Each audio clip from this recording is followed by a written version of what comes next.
আসসালামু আলাইকুম everyone, welcome to my channel. নতুন রেসিপির ভিডিও নিয়ে আবারও চলে এসেছি আপনাদের সামনে। আজ নিয়ে এসেছি জ্যাম বা জেলি রেসিপি, আর এটি হলো জলপাইয়ের জেলি।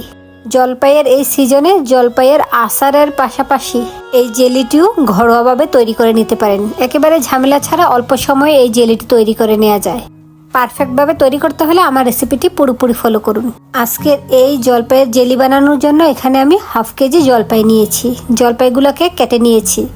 প্রত্যেকটা জলপাই আমি 4-5 টুকরা করে কেটে নিয়েছি, আর অবশ্যই কেটে নিতে হবে। জলপাইগুলোকে ভালোভাবে ধুয়ে নিয়েছি, তারপর টুকরো করে নিয়েছি। এখন এই জলপাইগুলো সিদ্ধ করে নিব, সেই জন্য চুলায় চলে আসছি। চুলায় একটি কড়াই বসিয়ে দিয়েছি। এখন এই কড়াইয়ের মধ্যে কেটে রাখা জলপাইগুলো দিয়ে দিয়েছি। এখানে হাফ কেজি জলপাই নিয়েছি, আর এখানে আমি 3 কাপ পানি দিয়ে দিচ্ছি। 3 কাপ পানি দিয়ে এই জলপাইগুলোকে সিদ্ধ করে নিচ্ছি। এখানে আমি 10 মিনিট সময় যাবত এই জলপাইগুলোকে সিদ্ধ করে নিয়েছি। ভালোভাবে সিদ্ধ করে নিলেই এই জলপাই থেকে রস বা কষটা বের হবে। সেজন্য এখানে যতক্ষণ না পর্যন্ত এগুলো ভালোভাবে সিদ্ধ হবে ততক্ষণ এভাবে জাল করে সিদ্ধ করে নিতে হবে।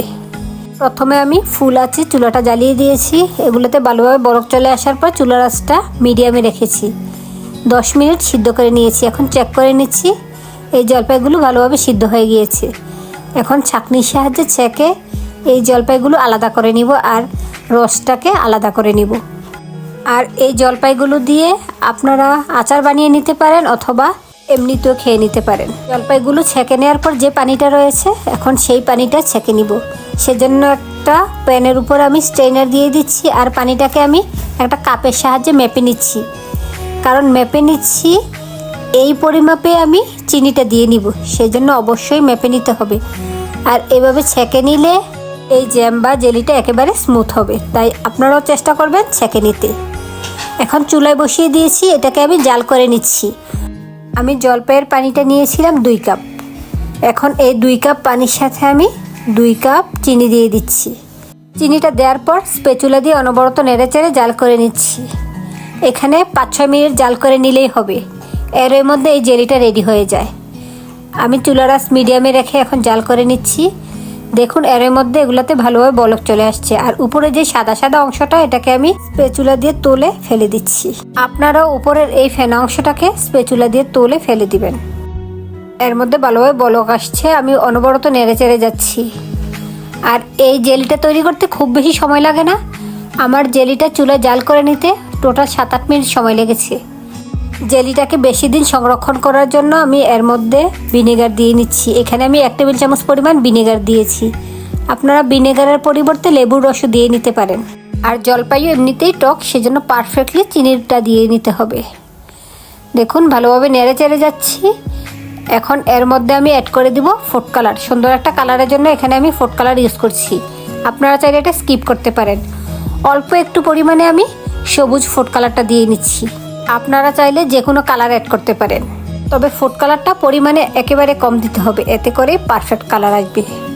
জলপাইগুলো সবুজ রঙের হয়, সেজন্য এখানে আমি সবুজ রঙ দিয়েছি। ফুড কালারটা দেওয়ার পর আমি ভালোভাবে নেড়েচেড়ে জাল করে নিয়েছি। এখন চেক করে নিব কতটা পারফেক্ট হয়েছে। এই জেলি বা জ্যামটা রেডি হয়ে গেছে কিনা চেক করছি। আমি স্প্যাচুলা থেকে আঙ্গুল দিয়ে নিয়ে 2 আঙ্গুলের সাহায্যে চেক করে নিচ্ছি। দেখুন 2 আঙ্গুলের ভাঁজে একটা সুতার মতো দেখা গিয়েছে। আপনাদেরকে আমি আবারও দেখিয়ে দিচ্ছি। দেখুন 2 আঙ্গুলের মাঝে একটা সুতার মতো তার দেখা যাচ্ছে। এতেই বোঝা যায় এটা পারফেক্ট হয়েছে। এর চেয়ে বেশি সময় জাল করতে হবে না। এখন ভালোভাবে নেড়েচেড়ে চুলাটা বন্ধ করে দিচ্ছি। চুলাটা বন্ধ করে দিয়েছি। দেখুন জেলিটা এমন ঘনত্বের রয়েছে। এখন আমি যে পাত্রের মধ্যে এই জ্যাম বা জেলিটা সেট করব সেই পাত্রতে ঢেলে নিচ্ছি। দেখুন কালারটা হালকা হয়েছে, পারফেক্ট হয়েছে। এখানে আমি একটা কাঁচের ঝাড় নিয়েছি, সাথে একটা কাঁচের বাটি নিয়েছি, কারণ একটা আমি সংরক্ষণ করব আর একটা সাথে সাথে খেয়ে নিব। আর অবশ্যই যেই পাত্রগুলোতে সেট করব সেগুলা ভালোভাবে শুকিয়ে নিতে হবে। আমি গরম পানি দিয়ে ধুয়ে এগুলোকে ভালোভাবে শুকিয়ে নিয়েছি। কাঁচের ঝাড়ে নেওয়ার পর এগুলোকে সেট হতে রেখে দিব সারা রাত, অর্থাৎ 7-8 ঘন্টা সময় দিয়েছি এগুলো সেট হতে। আমি রাতে তৈরি করেছি, এগুলো সকালের মধ্যেই সেট হয়ে গিয়েছে। এখন জ্যামের উপরের অংশ যে বাবল অংশগুলো রয়েছে এগুলোকে একটা চামচের সাহায্যে তুলে ফেলে দিচ্ছি। অবশ্যই এই কাজটি করবেন, তা না হলে এই জ্যামটাকে পারফেক্ট দেখাবে না। আমি চামচের সাহায্যে এগুলো তুলে ফেলে দিয়েছি। 7-8 ঘন্টা সেট হওয়ার জন্য রেখে দিয়েছি। এখন ফিরে আসলাম। দেখুন এই জেলিগুলো পারফেক্টলি সেট হয়েছে। আমি ঝাড়গুলো ঘুরিয়ে নিচ্ছি। দেখুন পারফেক্টলি এই জ্যাম বা জেলিটা সেট হয়েছে। এখন পাউরুটির মধ্যে লাগিয়ে নিচ্ছি। দেখুন কতটা পারফেক্ট হয়েছে। আশা করি ভিডিওটি ভালো লেগেছে। আবার চলে আসবো অন্য কোনো নতুন ভিডিও নিয়ে। আল্লাহ হাফেজ, আসসালামু আলাইকুম।